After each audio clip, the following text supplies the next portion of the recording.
plan. Good evening, everyone. It is so awesome to have a 6:30 meeting with the sun shining brightly through the windows. Glad to see everyone. Give me just a second. Glad to see everyone. It's 6:31 p.m., so we call the meeting to order. Please mute your microphones unless you are speaking. Any guests in attendance should introduce themselves in the chat, listing their organization affiliation, if any, and providing their contact information.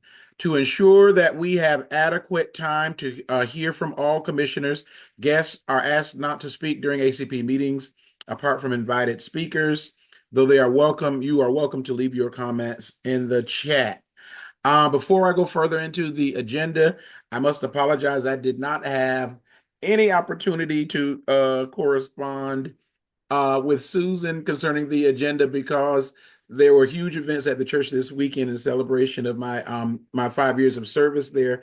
I'm so grateful to our very awesome and capable co-chairs, Francisco and Eva, for making sure that we keep on trucking. And so we will keep on trucking at this time. Can we approve? Are there any questions about the draft of the February minutes or the meeting for the minutes for the February meeting? Any questions? If not, can we approve them by common consent? If someone say so moved. I make So a moved. motion that we accept them. All right, Second. thank you. That's common consent. Thank you very much. All right. Subcommittees, we have our data subcommittee. Sunny, at our last meeting, it was agreed the data subcommittee would review the records management system element of MCPD and capital investment program. Any update? Is Sunny on? Sunny's not on. But I know the data committee is going to meet tomorrow, and that is in the agenda. So okay, excellent. Very good. All right. Compliance committee. Can I ask a quick question? What time is the data committee meeting tomorrow, Francisco?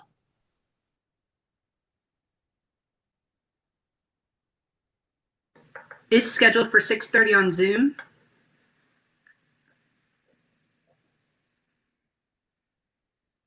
All right. Any other questions for the data committee or the meeting to happen tomorrow? All right, we'll roll into the compliance committee. Eva. Sure. The compliance committee actually met this past Wednesday, and we discussed a work plan moving forward.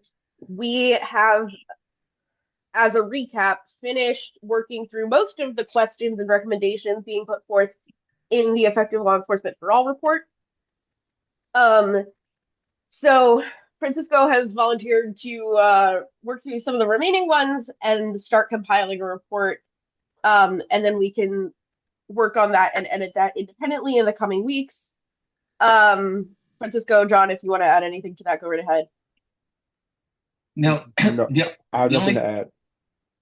The only thing I would add is that we're waiting to hear from the MCPD and the PAB on the MP our findings that we share with them on the Maryland Police Accountability Act component of the dashboard. And so far I don't think we've heard from either of them, although PAB has reached out to the staff just asking for some clarification, and I don't know where we stand on that, Susan. I have not heard back other than what I forwarded to you was on the unmasked ICE bill, wasn't it? I know that they have a draft response, but I haven't seen anything officially. Okay. All right. Anything else on from the compliance subcommittee? All right. If not, we will move to the school safety subcommittee. Terry, would you like to discuss the draft that you sent? Yeah, so thank you, everyone. So I created a draft with some bullet point items after I met with Professor Francisco, and he did a great job of editing it. And what I need to do is meet with Susan and Logan, because I realize, what I don't know and what I do know. So I'd like to schedule a meeting with the school committee members as well as Susan and Logan, because there's information that we need to dig on a more general level before we go to the council. So for example, I took all the bullet items that we agreed on in the last meeting about what we wanted to ask about the data points and things of that nature, and gave it to Francisco, and he had some great comments and feedback. So that'll be arranged before the next meeting. I'm also very cognizant of the fact that there was a student that was found with a gun in the school. And that's going to be a real hot topic, I think. I saw the state attorney talking about his feelings, beliefs about this. So I think it's going to be a quite interesting and complex topic to discuss. So I want to go back to Susan and Logan and meet with the team as much as we can to drill down about the data, as well as I think when we have the public forum, I think this is going to come up. So thank you. I would just add to that, Terry, that there's been a lot of chatter on the various PTA listservs and social media groups just about the topic as well. So I think you're right in that this will be a hot topic for sure. So Christy, I think one of the meetings I missed, I got stuck at work. Are you interested in joining this? Or I heard someone else was interested in joining, so I wasn't sure. Yeah, that was me. I'm a cluster coordinator for one of the high school clusters through the PTA, and I moderate the MCC PTA Facebook group. So definitely I'm plugged into that side of things. So that would be great. Yeah. Okay, great. And I can just send an email out, but I want to make sure it's coordinated with everybody's schedule. It's like, oh, I can do Tuesday, I can do Wednesday. So I want to ask everyone what's the best. So thank you. So thank you, Brian. All right. Any other questions or comments for the school safety subcommittee? All right. If not, we are way ahead of schedule. We're on to old business. So first, we know that we've tried twice to have a social. And so I think we are, the word that we sent out was that we would try something in the warmer months, maybe a cookout. However, we have a lot of critical things to discuss tonight, as most especially finalizing our plans for our next public meeting. So I would, if you all are okay with it, I think we should put this kind of on the back burner because we have the rest of spring and the summer. Maybe sometime next month we can plan this, and let's focus tonight on planning our next public meeting. Is everyone okay with that? Yes. That makes sense. All right, very good. So first, we have next we have the letter to State's Attorney McCarthy. His office indicated that we would receive a response by the end of February. At our last meeting, Sherry, I don't think Sherry's here yet, but she suggested that if we don't get a response by the end of the month, that we send a letter. Pray tell, did we get a letter from the State's Attorney's office? All right. And so should we I just want to note that I am here. Oh, wonderful. Great. I'm glad. So give us your next recommendation. And so we gave them to the end of the month and we haven't heard from them. Should we get our letter going? What's going on? Sorry, I was walking trying to get this. I needed to come outside. And so I was doing that and in your lead up. So we said that they said the state's attorney said they'll be able to reply to us by when? So we said in the last meet, well, they said they would reply by the end of February. Okay. And so we said at the last meeting we would give them to the end of the month. And so it's now March 9th and we haven't heard from them. And so have we pinged them and said, hey, you guys missed the deadline that you set? I mean, it's their deadline. And I mean, maybe it would be good to to just remind them that that they said they will reply by the end of February. And they have not done that. Right. And you know, and ask them when do they think that reply would be forthcoming? Because this is, you know, I mean, they said, you know, you don't meet the deadline you said. It's kind of like, you know, what's up? You kind of owe us an explanation for that. You know, my understanding is that the staff, and correct me if I'm wrong, Susan, that the staff kind of hinted that we might get a response by the end of February, and I'm not really clear on what the rationale was, but there seemed to be some kind of rationale. If we haven't gotten a response, should we just send another letter and just reminding them that it's been almost 6 months since we sent the letter and we haven't heard a response, and reiterating that it is important that when we have a public discussion about public safety issues, that at least we should agree on the facts. And I totally agree. I guess what I'm suggesting is that I didn't realize. First of all, I didn't realize that it had been an entire 6 months. I really didn't realize that. I'd forgotten. Everything kind of runs together. Mhm. And we are essentially asking John McCarthy to explain or provide some, you know, his rationale for comments he has made regarding statistics, right? Right. That he and his comment that he said at the public forum, the digital public forum that we had last year, was that 80% of the guns recovered in Montgomery County came from consent searches at traffic stops. Right. And as I recall, others have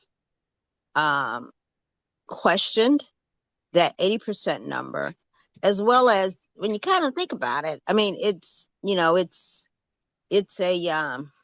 almost a point in time analysis, right? It's like, was that 80% this month? Was that 80% for a year? Was that 80% for, I mean, it could be, you know, what is the universe? I mean, you know, how big, what is the timeline we're talking about? Right. And based on 2024 numbers, which is the last set of numbers that we all have and NCPD has provided, based on those numbers, it's like 1%.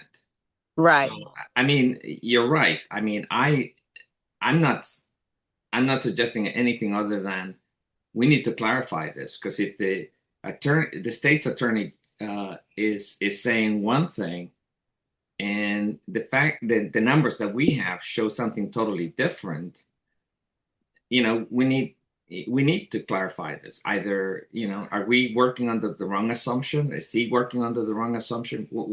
And that's what we asked for a clarification, and we haven't gotten it.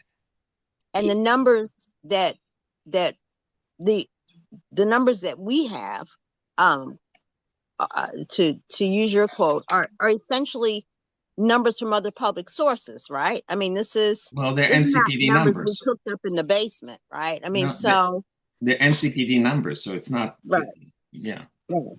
And so I think that should be the focus of the next letter, because I don't think we really pointed that out in the initial letter. Maybe Like I said, my recollection about this letter is kind of not totally clear, but I think we should point out that pretty large discrepancy.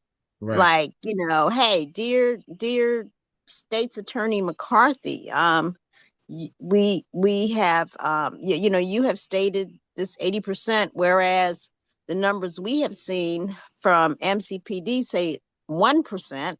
And so we are asking you to clarify the basis of your statistical representation. And as you just said, Francisco, and the reason we think that clarification is important is because, in a public policy and public safety discussion, everyone needs to be clear on what the facts are. And this factual, and you are a trusted source.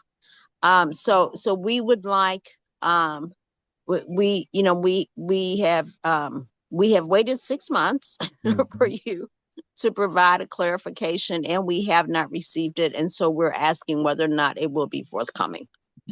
Okay. I mean, that, I'm finished. Go ahead, Christy. Sorry. I was just going to say, and sometimes like multiple facts are true, and we just need to be able to explain where the source of the fact is, so that when we're talking about this and when it comes up in the public forum and in the public, lens, and while we're giving advice to the council, as is our mission, like, we're very clear about which facts are coming from where and what the actual data source is. Right. I think that's a very good point to make. So I guess the only thing that's left is for us to vote on sending this follow-up letter. Is that pretty much where we are at this point? Right. If there's not more discussion, who drafted the first letter? It did. All right. So, Francisco, are you able and willing? So you've become the professor and clerk in addition to being the co-chair. But would you draft another letter and in consultation to get some fire from Miss Sherry? Sure. Miss Sherry. Gladly, I'll do that. And as both Sherry and Christy, I'll share before forwarding it to you for signature, if that's okay. All right, and because we'll send this out before the next meeting, maybe we should vote on it today. Is everyone okay with sending a follow-up letter 6 months after our first letter to Mr. McCarthy's office, asking for clarity on this data discrepancy?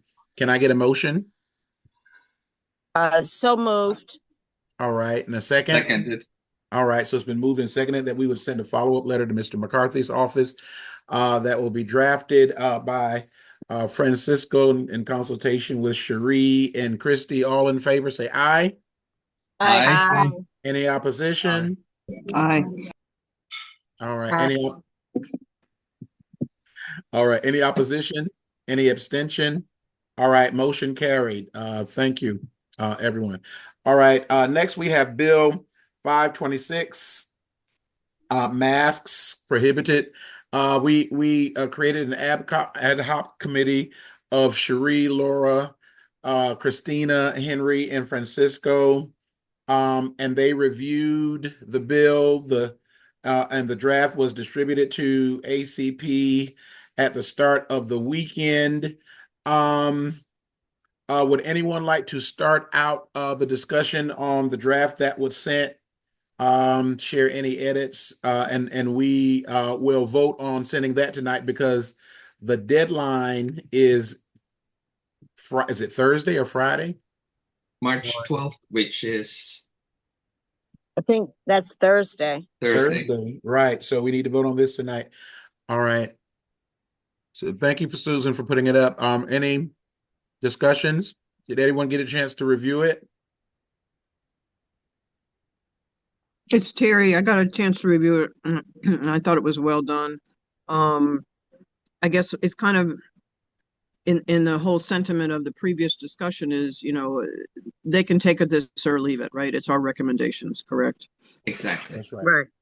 Right. And what teeth, probably none, do we have on the feds with this?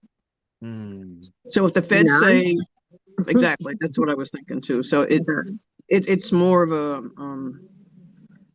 a position statement about what we feel like our community, and really I agree with everything that's said. In Montgomery County has been stellar with their support of this and everything. I just think that down the road it has to do with the feds and possibly SWAT teams and things like that, and I hope that it can just add some teeth eventually down the road. So I thought it was a great job. And I like your references from the 1800s, Francisco. I read those. I was like, where about the law? Right. So thank you. Terry, I would say that taking a position has teeth in it all of itself, Yeah, the worst thing we could do is be quiet on a matter like this, Oh no, I absolutely, Yeah. I'm all for it. I'm just, sometimes it feels like we're just paddling upstream a lot, especially in the environment now. And I think that we would need to recognize that Montgomery County, to me, has been an example of what everybody else should live by.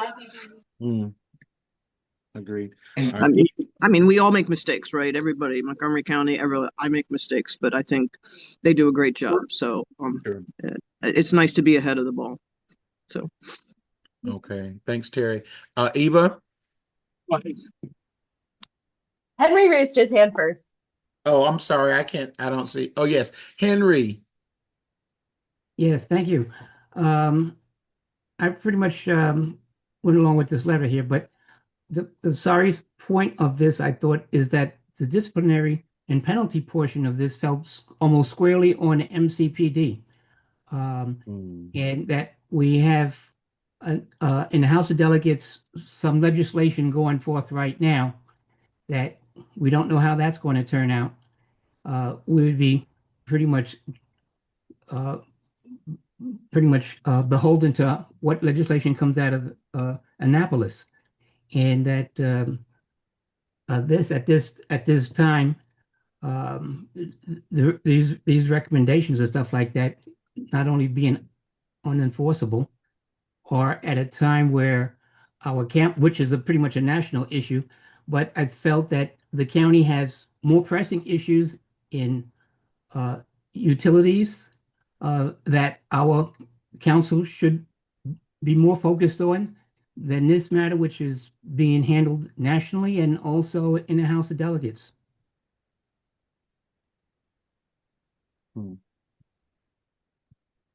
All right. Duly noted. Thank you, Henry. Eva?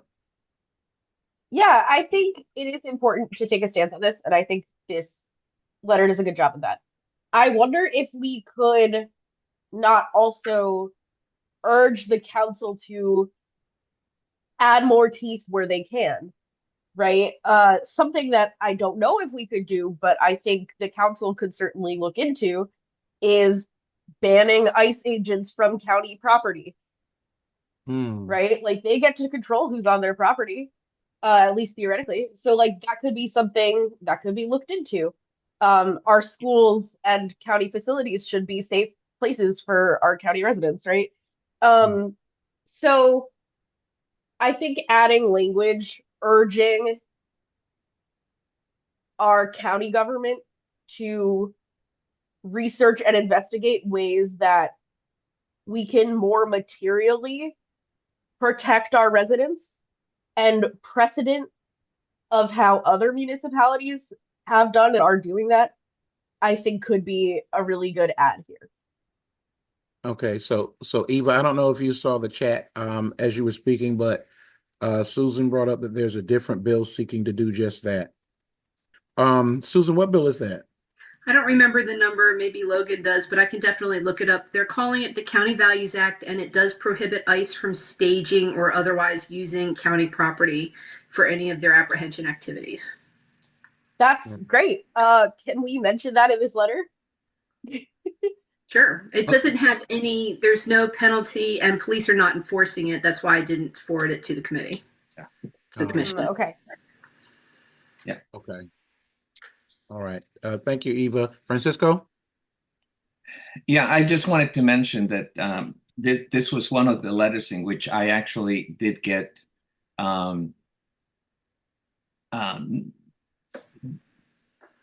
critical comments. And so I tried to incorporate those comments. The critical comments are related to the fact that, as Henry mentioned, there's a very similar effort that's going through it passed the Senate and is now into the Assembly, and it's and as I noted there, that some of our colleagues feel that this is not necessarily, the timing is not wise, and so I understand that. I also noted and that in fact there are, and this is no news to anyone, that there are enforceability issues related to the feds, and mentioned the counter arguments that as a potential for testing the issue in the courts, as well as making a statement of principle about our community. But we don't take a stand on that because that's something that I think is more political, and we can leave that to the council to decide. But so what we did try to incorporate was also some of the exceptions that were included in the Senate, in the Maryland Senate bill, which I think make a lot of sense, and were not included in the in the original bill. And as Henry mentioned, things having to do with visors and helmets, and as well as for religious clothing for religious purposes. So I think we tried to do a nuanced thing here, talking about policing and focusing about policing and the the importance of trust in the community, and talking about how some of these policies that some of the tactics that we see nowadays damage that trust that we're trying to build, and the Montgomery County Police Department is trying to build. So so we tried to incorporate all of that and into the letter, and that's the best we could do. All right. Any other thoughts? All right. So do we want to vote to send this letter forward? If we're at rest on discussion, do we have a motion to send the letter forward? Motion to send forward. Is there a second? Okay. All in favor, say aye. Aye. Aye. Aye. Any opposition? Aye. Any opposition? Any abstentions? All right. Francisco, you abstain? No, I did not. I'm sorry. I'm lowering my hand. But I think Henry either abstained or opposed. Okay. For the record, Henry, are you abstaining or opposing? I oppose. Okay. Very good. Well, the motion is carried. Once again, thank you, everyone. Moving forward, let's talk about our public forum. So we agreed that the meeting will be virtual. It will be on April 13th, which means that we are 1 month and 3 days out. So we need to finalize all of the details in this evening's meeting. I think we agreed that we'd have presentations from the data and school subcommittees. That would take about 30 minutes or so. And then we would have a listening session for community concerns. I remember us having a robust discussion about whether or not to invite guests, such as the MCPS superintendent or head of public safety in the schools. And so we can pick up on that discussion tonight. What do you recommend? So let me just say that, I feel that we are an advisory committee from the community, representing the community, and I think it would probably be the best use of the platform to create a platform for the community to address their concerns. And so, like, the people we would invite from the school system very often have a platform to address, their concerns or share their perspectives. And the more time that we give them in our meeting, the less time we will actually get to hear from the community. But I will support what the majority of the group feels strongly about. What are your thoughts? Can I? Sheree? Sorry. Yeah, I'm sorry. I'm outside, and so I don't have all my features. I don't know where my hand raised button is. Anyway, so here's, when we were discussing this last, I think that that's when the school shooting had just occurred, right? Mm-hmm. And people were quite upset about that, understandably so. But and we speculated that the school officials would have forums and whatnot to address that particular issue. Okay. When it comes to school safety. I think as more time passes, the more, that particular incident kind of takes on less prominence in people's concerns. Not that it's less important. It's just that it's just not like, top of mind. So I hope that what we can do is to inform the superintendent and the head of school safety, or whatever it's called. I don't know what the office is called, but that we can inform them, hey, look, we're going to be doing this on this date. This is one of the things we're going to talk about. We would hope that you would join us on this call. But we do envision this as an opportunity for members of the public to express their concerns. That's, I don't think it is, as you said, they have their own opportunities to present whatever information they would like to present to the public, and in particular the school communities. We don't have to they don't have to use the time that we want to set aside for members of the public. Okay.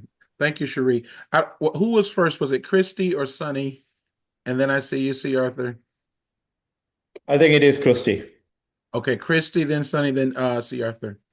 I was just going to say, I certainly do not think that we should be having folks from MCPS or other groups like talking at people. That would be terrible. But I think that one of the unique kind of things that we have going in our committee is that we are a space where we can bring different groups together that don't always necessarily talk to one another. And so I think, while I wouldn't want to have it be like a panel or something like that, like, I do think that there's some value in doing some outreach and saying, hey, this group or that group, could you come and give a 2-minute, 3-minute statement or something about kind of the views that are circulating and the different aspects of this problem? Because I think that maybe gets people heard in a different forum that is not typical, and just a thought. Sure. Okay. Thank you, Christy. Sunny? Sunny, you're still muted. Oh, okay. Hi. I'm sorry. I was just speaking on the yeah. So I wanted to echo Christy's point as well. So last time we had a discussion about inviting the PTA members as well, along with the school officials. I think that will be a good idea if they want to come and talk to us.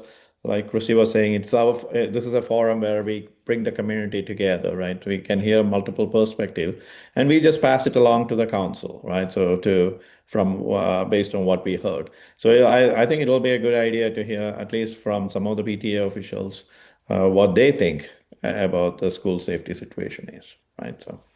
All right. Thank you, Sunny. C. Arthur, then Francisco. Yes, I just want to point out that in the latest issue of the only newspaper that covers a few communities, and that they had an article in it in regard to this issue. And so I kind of think, because in the February issue of the newspaper, so I sort of think if they thought saw that it was a need rather to do their article, that there's still some momentum in the communities about this issue that maybe isn't covered by the school board or whatever, their interests or whatever. So I think there's a need to do this because of that write-up in that newspaper. I will, if necessary, make a copy of it and send it out if necessary, or to somebody on the committee, and they can send it out. So, C. Arthur, just for clarity, you said that the article's reason that we should do this. What is it that we should do? Have the people to come and have the officials from the school board? But the school board, the shootings in the schools and all that sort of issues. Right. They're talking. They had a write-up about all of the issue and some of the problems in the school, and that this issue need to be, looked into, and so forth. So we have the school safety committee that's going to give their address, but are you saying that we should have the school board officials to come to the meeting to present? And we're certainly going to. I'm saying that there's still interest in the community of this issue, yes, and that it need to be, to me, because that article is out there, so it need to be written that the community is concerned and so forth about that issue. All right. That probably hasn't been covered elsewhere. Got it. Okay. Thank you. Francisco? Yeah, I just wanted to mention that based on what I hear, I have no problem in inviting either officially or informally through the commissioners themselves, any organization or any individual that wants to participate, whether it be somebody from MCPS or anywhere else. What I would hope is that they participate on the same ground as the members of the public, on the same basis. So they have an opportunity to, I guess we can have people. Well, they'll have an opportunity to speak and ask questions or make statements and make comments. And I think we can, if there's somebody from MCPS or from any of the PTA organizations that wants to do that, I would welcome that. Very good. Thank you. So let's take a vote so we can move on to other issues pertaining to our public hearing. It seems like the lion's share of you are okay with sending particular invitations to the school board leadership, to the PTAs, to let them know about the public hearing, and that we have a school safety committee that will be addressing some concerns, and that it will be an opportunity for the community to ask their questions, right? And there might be, some who still want to invite these officials to present. So the vote that I think we should ask for is, do we want outside presenters, or do we want to invite community organizations to participate in a public forum or a community forum? All right. So Brian, I have the same problem Cherie does, is I don't have the apps on my phone set up. So being with the school committee, I want to make sure that we are clear that it is a listening session for the public, that we put guardrails around the times for people, and that if we do ask members of, the police or whether the school board, that they're, like, I think what Francisco said is they have the same constraints. So Right. whatever we decide, I want to make sure there's guardrails around, because it's very emotional for everybody on both Right. ends. Right. I So, agree. We're the police. We're advising on police, not on school. right. And we got to make sure we're stay on our goal too. So if we make the choice to do that, then we can discuss guardrails, but we need to move on from this discussion. So that's why we're going to call a vote. And those of you who can't, hit your button, just raise your hand. We'll count you. Let's take a number first for those who want to have, I guess, a pure a listening session where organizations or community leaders are invited, but will not be presenting. Will you raise your hands at this time if that is the kind of meeting you are in favor of having? I'm not sure I'm clear on the distinction. Can I just try to restate it so I can make sure I understand what you're asking for a vote on? Sure. So we could go one of two ways. The first, and keep your hands up, please, if you raise them. The vote we're taking now is for those who want to have a public listening session where no one is presenting except for the ACP subcommittee, and people are invited to present their questions from the public. The second would be us having someone like from the school board to come and present information. So we would have outside presenters. Is that clear? Presenting in the same capacity as the public, or No. presenting in a special? Special. All right. So the first vote is to not have any outside presenters. It would just be the ACP subcommittee, and then we'd be hearing from the public. So we have 1, 2, 3. I'm sorry, I didn't get a chance to count. 1, 2, 3, 4, 5. I'll count myself. I'm not really sure. I'm sorry that I'm dense here, but like what I was suggesting is having the ability for like a group or people who are invited to give a very short statement should they choose, like Right. in an invited capacity. So like I'm talking 2 minutes, 3 minutes timed, like asking those entities to do that. I mean,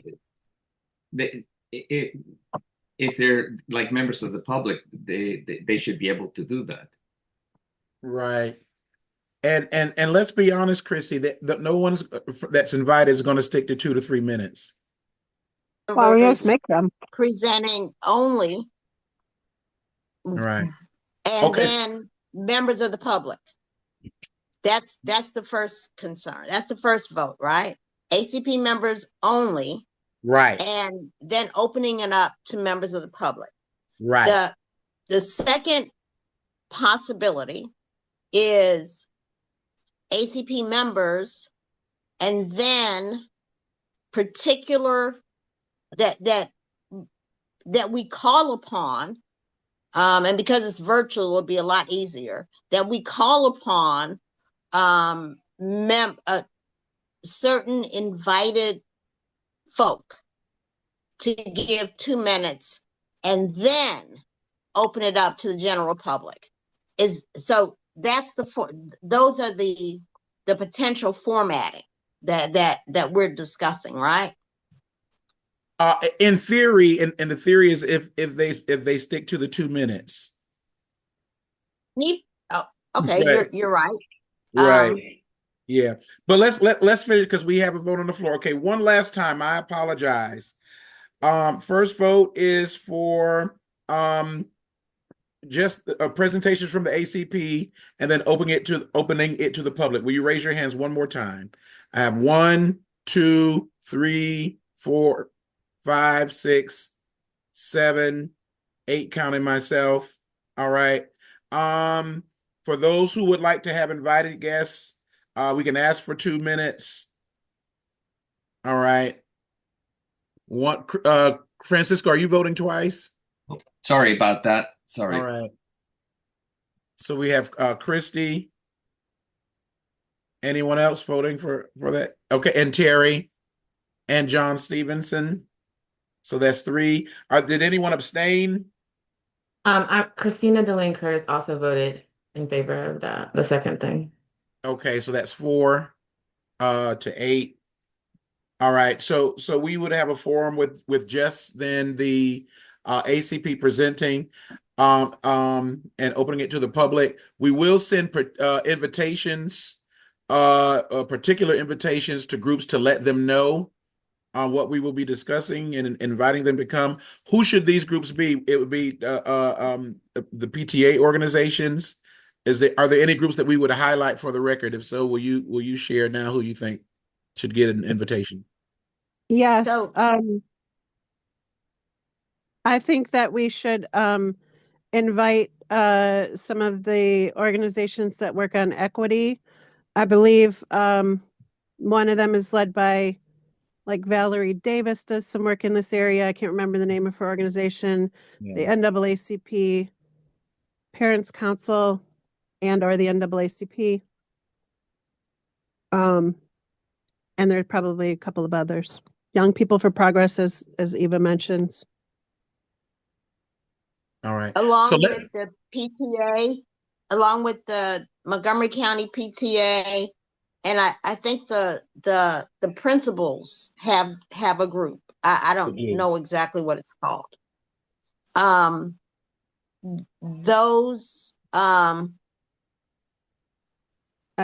Yeah. Sherry, I think from the PTA perspective, I think we approach it as far as specific invites, we can send it out through the Montgomery County Council of PTAs, and I can help with that part. So can I suggest that folks send recommendations to one particular point who can collect all the recommendations? That might be helpful. I can take the recommendations if you'd like. Great. Thank you. And so the invitation would specifically say, hey, we're doing this at this date and this time. We want you to know that we would like you to be here. As a member of the public, we allow members of the public 2 minutes to raise their concerns. And so we think that, your perspective will be valuable to inform the community. Is that basically what we're asking folks? I think so. That's what I think the way we should frame it. Sounds good. Yeah. Mm-hmm. Very good. Moving on, Susan and Logan, will you agree to be the moderators again at this meeting and managing? Let me ask this. Didn't we have people write in questions ahead of time last time? Are we going to be doing that again this time? It might be easier to take people to sign up to testify so that we can have a little bit more control over who we hand a camera and mic over to. Right. Yep. Right. Is everyone in agreement with that? Yep. Sounds good. I have a question. John? Yes. Is there someone that's over school safety? Any kind of office that we could probably consider inviting to this? Is that Marcus Jones? Yep. That's correct. Okay. I just want to toss that suggestion out there. I think having the public One, if we're talking about this topic, it's going to be probably a lot of people that will try to be a part of this. And I think the parents would want to hear, what's the plan? What if this happens at our school? I think they would want to hear something like that. So, is it possible we could consider that? Yeah. Sean? I'm sorry, and I don't want to go further down the rabbit hole, but I'm just curious exactly all the people that we're talking about inviting. What is the conversation about? Is it just about the school shooting? Is it about SROs back in the school? Not having SROs back in the school? What is safety? What does that mean to people? Because it means different things to different people. And I don't think as a committee, we ever really put our hands around what that means. So before Can I we make go a to, wait, I'm suggestion? sorry, before we go to Francisco and then Christy, Terry, the school safety committee, do you have a general idea of what you will be presenting? Because maybe that can be our lead in to no, I don't, because I haven't gotten a good answer to the questions that John was talking about. And even backing up, is this just going to be about school safety? If it's ACP listening, is it just about school safety? So answered your question, no, I don't have a good idea what I'd be presenting. I need to collaborate with the committee and get clearer answers about some of the things that he brought up. And then two, is it just school safety we're talking about at the meeting? And we know that's not the case because we're going to hear from the other subcommittee. Okay, Francisco and Christy.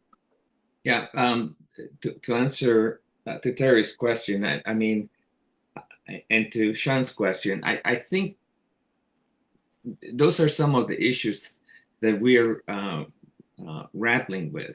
And so we want to hear from the public about public safety in schools. What are their concerns? What are their views? How do they define public safety? And I think that, that's and maybe that's the presentation that Terry can make is these are some of the issues that we're working with, and we want to hear what you have to say. Can I make a suggestion for a slight reframing? I mean, given our mission is to advise the council on police matters, perhaps we frame the question instead of like, what is school safety and school shootings and all this stuff? Maybe we talk about the role of MCPS in schools and the role of MCPS in collaboration with the school system, because that is PD. That's what I meant. That's what I meant to say. I meant MCPD. Right. Because then what you're talking about is what are they currently doing now? Where do we see like issues or problems with the data or whatever when it comes to incidents or whatnot? And like, what is it that we can advise the council in terms of what the police are doing or should be doing, or are doing well or not doing well? That's just a suggestion. I agree. Salient points. The issue is there's two entities that's at work here. There's MCPD and then there's school safety. And they don't, while you would think they would work together, they don't always work together. And I got that specifically from a school administrator who spoke to me as an administrator, but he also spoke to me as a parent. He was for on one end, he was against on another end. So that's why I'm saying trying to kind of narrow it down from our perspective as a committee, because we don't advise on Board of Education issues. No, but we do advise on this specifically MCPD's role and what MCPD is doing in the schools. And so, I mean, I get you. This is why I said there's a lot of people that don't talk to one another, and we need to bring people together, right? Because there is the other side. I run into this all the time in a lot of the traffic safety work that I do, right? Like MCPD works in the schools on traffic safety. They run the crossing guard program, and there's like not really great communication between the people that need to have conversations around that. But that's I don't disagree. I don't disagree. Well, In that regard, I don't disagree. I just think that we just continue to get further and further down the rabbit hole. And personally, I haven't really figured out what we're centering on, if that makes sense. well, for what it's worth, sorry to interrupt. I agree entirely with Christy in the sense that, you know, our role is to advise the council on policing issues. Correct. There are a lot of issues having to do with the school that that are very valid and very important, and but we don't have it's beyond our purview, and I think as we all know, after the last shooting incident, the state attorney made a very clear and pointed message about the role of police in schools. And I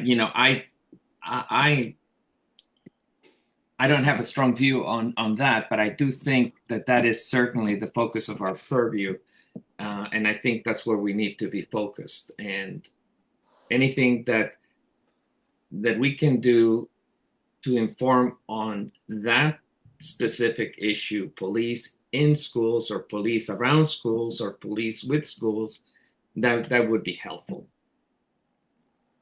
I mean, you guys don't get any disagreement with me from me on that. That's not what I'm saying. I'm just saying, having, as part of the committee, having reached out to a couple of administrators and tried to drive this conversation, it seems that there was a lot of ambiguity with regards to what safety is in the schools, specifically as it relates to SROs. So if we're talking about SROs, for me, that leans more to MCPD, right? But if we're talking about school safety, which every school has, that's more Board of Education. I agree with you. And then who's in charge? Who's in charge of what? These questions keep coming up. And then what happens in this cluster and the relationships with the schools and the MCPD officers in this cluster may not be representative in another cluster. So there's no cohesiveness with regards to whatever policies are in place. So are we going to narrow that down first before we start kind of stretching our tentacles out here, getting this from this group, this from that group? Like, to me, I feel like it's like a knee-jerk reaction almost, just for me. Okay, Cherie's been patient. Cherie? I think Sean just wrote the memo. So here is what I would suggest that our school safety committee put forward. That it's almost like a historical perspective. This body, in whatever year that was, did advise the county council that we believe that they needed to get rid of SROs. That's a part of our record, okay? And so I think we could, and I don't, know how long ago that was. I think maybe 2 years, 3 years, whatever. I think it was. So I think it's, yeah. So I think that could be, our how we frame the purpose of this discussion. X number of years ago, we advised the county council to eliminate SROs. Since that time, the SRO program has now become what is it called? Community Engagement Officer Program. We have, we would like to know from from the public about how they believe that program is utilized in police interactions in the school. We would like to understand how, if at all, the increase in suspensions has played a role in the perception of school safety. I mean, just kind of lay out maybe 3 or 4 questions, saying that, hey, look, we understand SROs are gone. And one of the pivotal questions, I think, is, we would like to understand what safety means in the schools, because what's safe for my child might not be safe for your child. And so those, if that is the report, if you will, from our school safety committee, then I think that helps to frame the discussion, and it might be good, or maybe get us in more trouble, I don't know what, to put that out before the meeting, as a part of the invitation, like this is what we would like, our public announcement or whatever. This is what we would like to focus on, because we are the ACP. We're not, we have, we have no control over Board of Education policies. So, that's, to me, Sean, I think riffing off of you, because it seems to me that's sort of, that's sort of what I understood you to be posing here. Correct. And thank you for helping me bring that home. Thank you. I agree, although I would say that, just to kind of round that out, the things that we can make recommendations on are the actions and the policies of the police department, and make recommendations to the council on that. And so you kind of have to bring it back around to, in light of all of this context, hey, public, what is your view on the role of the MCPD in our schools? And what would you recommend as a public that we take into consideration as we make potential recommendations to the county council on police matters? Okay, I want to go. And that's the whole memo. We just wrote it. Okay, but wait a minute, please. I want to go to Terry in the school subcommittee. Do you feel comfortable with that being, I guess, your address or your presentation, so that yeah, that would be fine with me if we frame it on a historical perspective. We want to hear from you, and it's listening sessions. Right. We are not an actionable committee, because you remember the last meeting we had, right?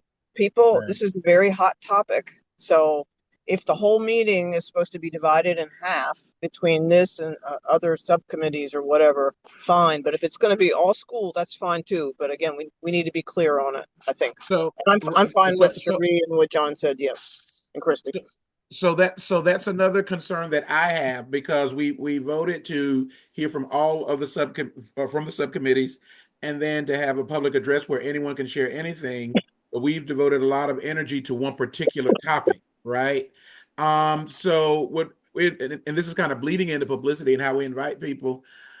Would we have all these lead-ins to school safety, with the idea that we're going to hear from the other subcommittees as well, and then invite people to ask whatever questions they want?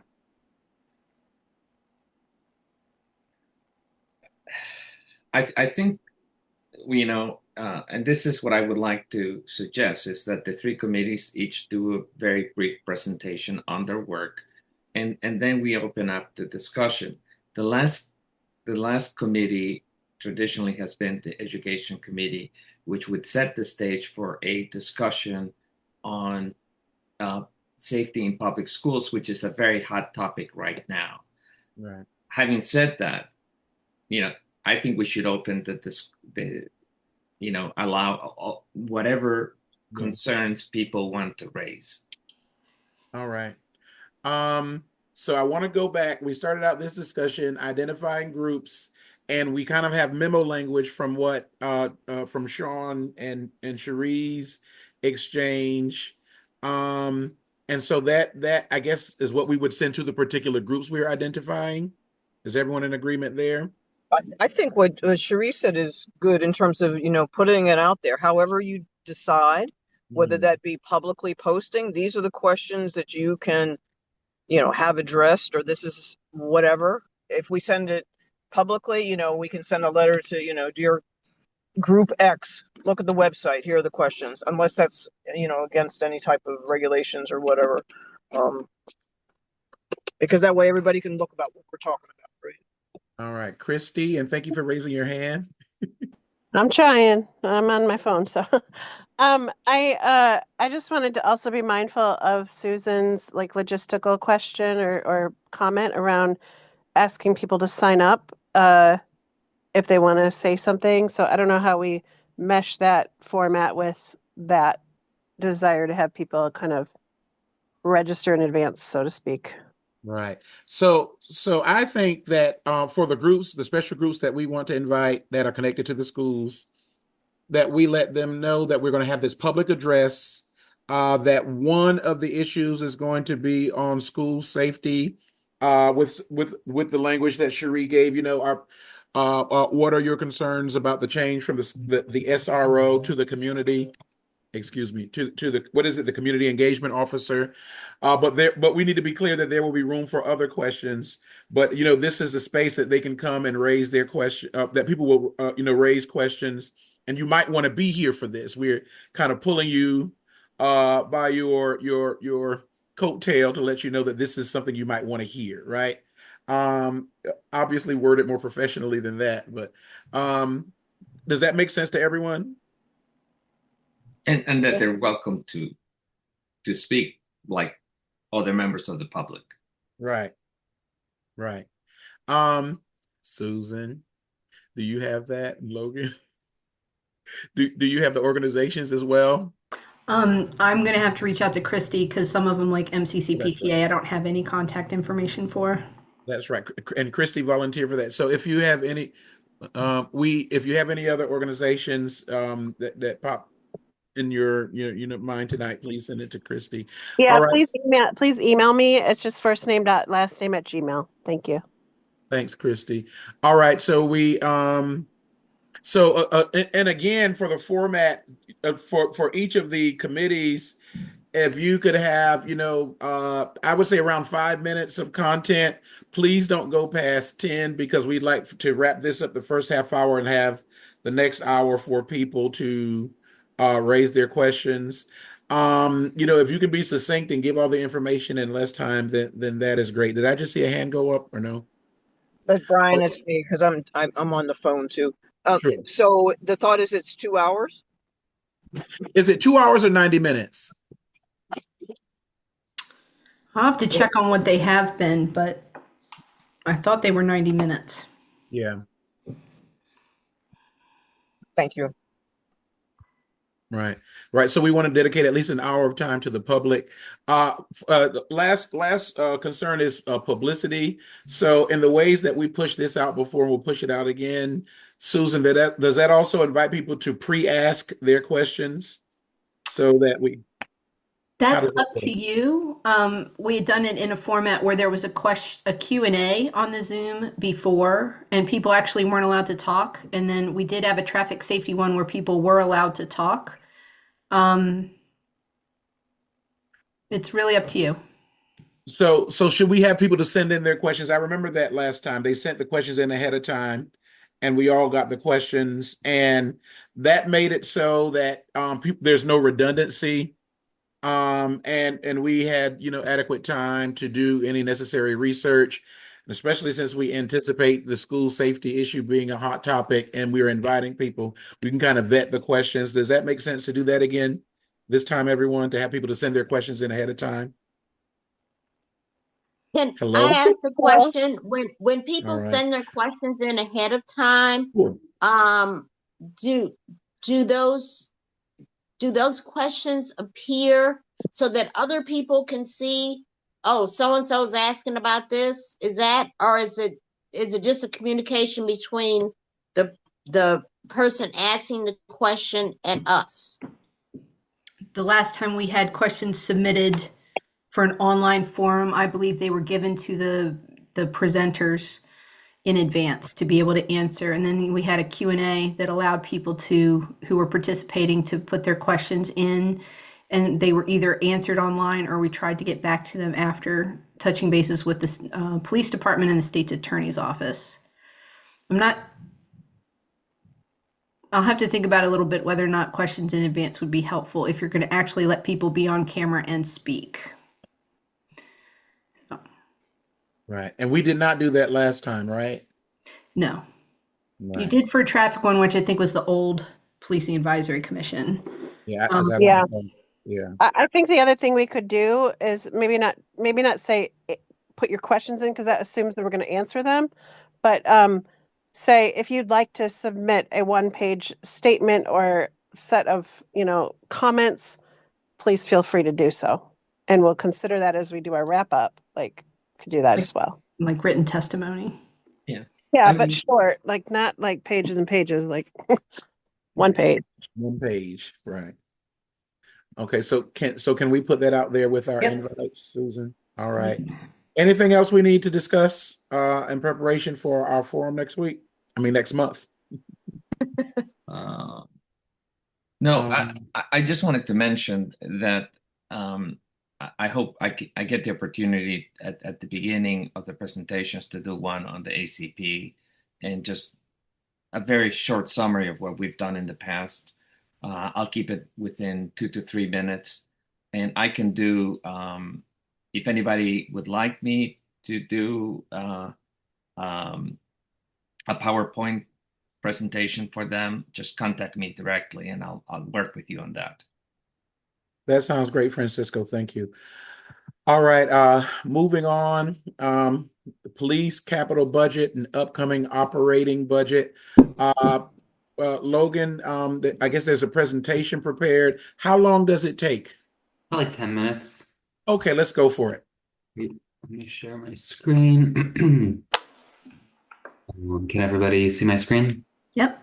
This is 5 or 6 slides, excuse me, on the council's budget review process, just for the ACP's information. The budget process is already underway, so we'll cover the steps that have happened already this year, but also the steps yet to come.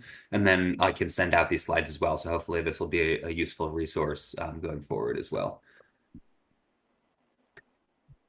Overall, the way that the county budget works, the county executive and beneath him, the Office of Management and Budget, or OMB, transmits the recommended budget. There's 2 budgets, the capital budget and the operating budget, and the executive transmits recommended budgets for each to the council. Then the council holds public hearings and has committee sessions, reviews, and can make any changes to any aspect, essentially, of either budget, down to line items. They can take out a recommended add, they can add something else in, they can remove something that was not recommended to be added, something that's in the base budget, so to speak. And this all moves with an eye towards the end of May. The council passes an approved capital and operating budget, both of those at the end of May. This is the timeline for the capital budget, also called the Capital Improvements Program, or CIP. Unlike the operating budget, which is approved every year, the CIP is approved every other year. We are currently in a full CIP year, so this is the on year. On January 15th, the county executive transmitted his recommended capital budget. Council held public hearings and is currently conducting committee review. In mid to late April, and beginning actually, I think, mid to late March, there'll be full council review of CIP projects, and they'll begin to make some initial decisions. The CIP, you'll hear referred to as a big puzzle. There's a lot of different projects, and the costs and expenditures for the projects are interrelated and pulling from, largely speaking, the same source of funding. And so it's a big puzzle. And so it kind of doesn't ultimately come together until it all comes together at the end, which is why in late May, there'll be final council approval on the capital budget. And then a new fiscal year begins on July 1st. in every other year, so in odd calendar years or the off years of the CIP, there's amendment years. So if there's any projects that have significant changes to cost or scope, those will be reviewed in the odd years, but it's only those projects as opposed to the even years like this year, where the entire capital budget is reviewed on a project by project basis. The operating budget, which is a little more germane in terms of timeline to the work of the council right now and potentially to the ACP, will be transmitted. We expect by the end of this week, actually, since the 15th falls on a Saturday this year. We expect to get the county executive's recommended operating budget probably on Friday. Council will hold public hearings early April, and then there'll be committee review mid to late April, followed by full council review in May. And again, on the same timeline as approval for the capital budget will be final council approval for the operating budget. The fiscal year begins the same. And then I think this may be the last slide of the presentation and maybe one more, but for the committee's information, every council president, since there's a new council president every year, has a slightly different operating budget approach. And a lot of the council president's operating budget approach, which is the instructions that the council president gives to committees and to council staff, including myself and Susan, on how to make recommendations regarding the budget or how to formulate the recommendations of the budget, have to do often with what we call the reconciliation list or the competition list. These are items that can get added as part of the committee review, but it's not guaranteed that they'll be in the final approved budget. So there's a full reconciliation list that will be compiled after council review and then approved 1 to 2 weeks later. So sometimes you'll hear the committee say, you know, we want to approve this. We definitely want to approve this item. We definitely want it to be in the budget. Sometimes the committee will say, well, let's add it to the reconciliation list. And that essentially is, you can think of it potentially as like a tentative add. There's interest in adding it, but there's competition with other items and typically there's limited funding. So this is the actual final slide before I'm happy to take any questions. Key dates for the ACP. We've passed March 2nd when police had the review of their CIP at the Public Safety Committee. Next week, or the end of this week, the executive will transmit the recommended operating budget.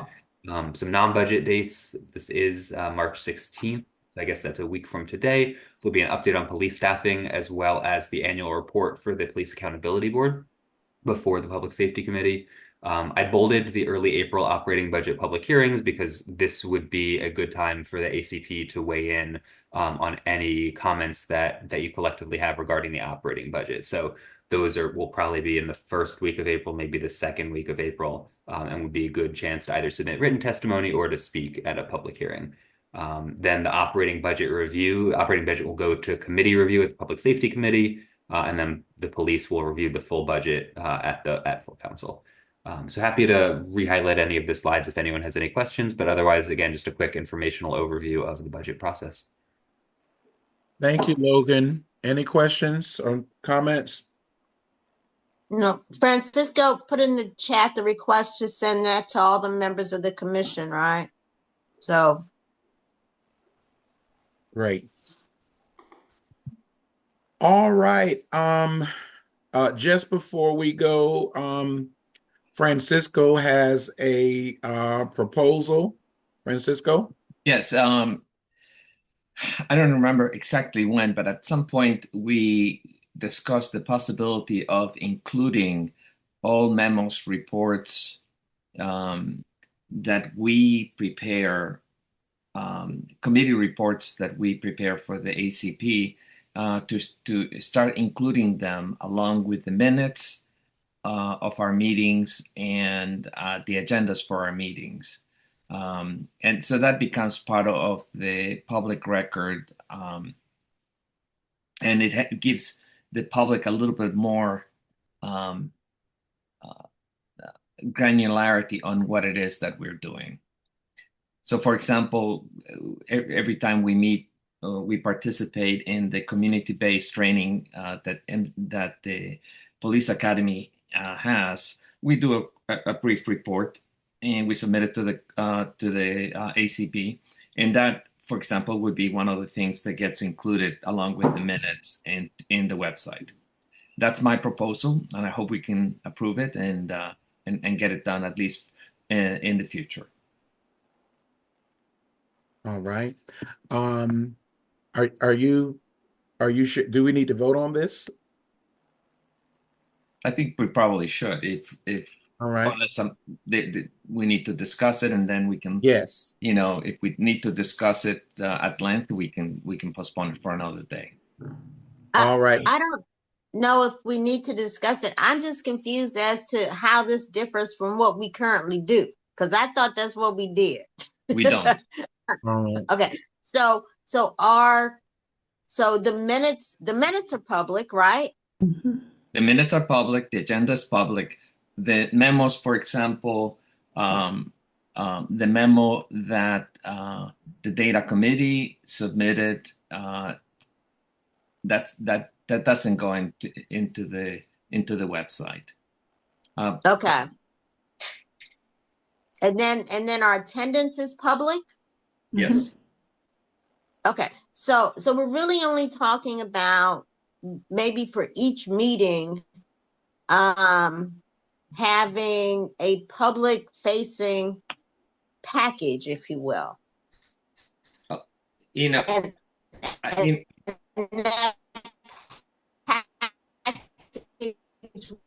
would include that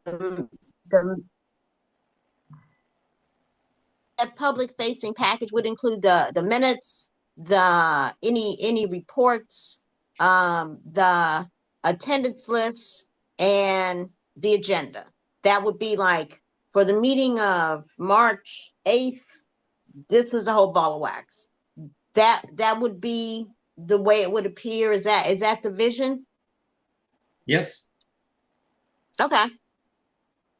Eva? Sounds fine to me.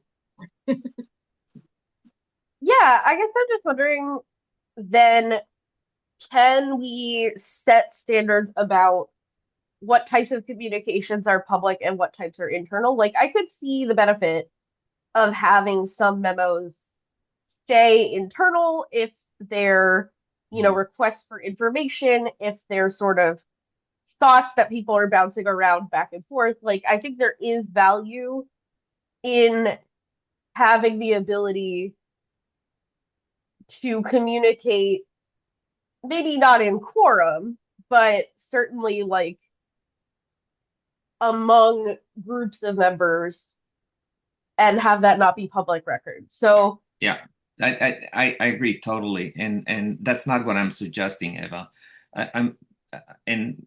What I'm suggesting is those very narrow memos in which a committee submits to the ACP as a whole, and those are usually distributed along with the minutes and the agenda.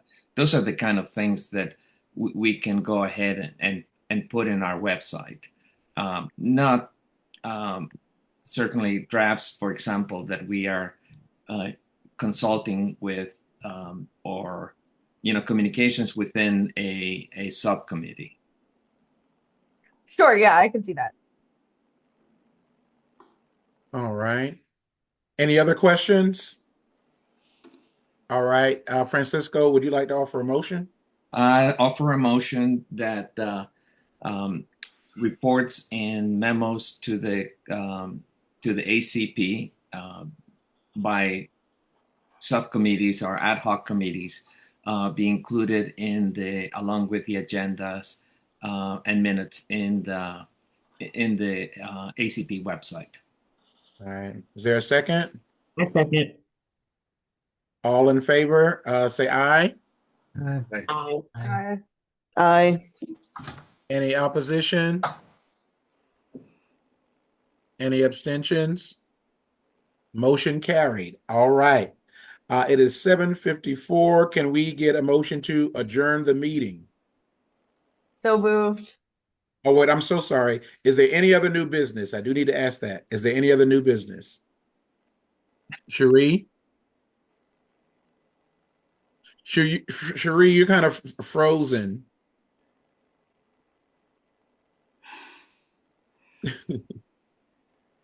Oh, now you are absolutely frozen. Okay. Anyone else? All right. Francisco. So Brian, Yeah. Brian, I had a question. Did we Okay, decide if the I'm sorry. questions? I'm sorry. Terry Francisco had his hand up, and then Oh, I'm sorry, baby. I'm You're all sorry. right. I'm Okay. still on the phone. Can't Oh, see. no, I think I was just reaching. My hand is up. It's inadvertent. Okay, very good. All right, Francisco. Just a parting shot, encouraging everyone, once we send out the announcement about the public forum, that we all share with our contacts, with friends, and encourage people to participate. Very good. All right. Terry. I just wanted to ask, did we decide, are the questions going to be publicly posted or just send out to the specific community leaders? It's publicly posted. Okay, thanks. Thank you. Okay. Anyone else? Any other new business? Any other new business? Can we get a motion to adjourn? Motion to adjourn? Second? Seconded. It's been moved and seconded that we adjourn the meeting at 7:56 p.m. All in favor, say aye. Aye. Aye. Any opposition? Abstentions? All right. Everyone, thank you for another good meeting. Have a good evening and stay safe and enjoy the sunlight. All right. Thank you.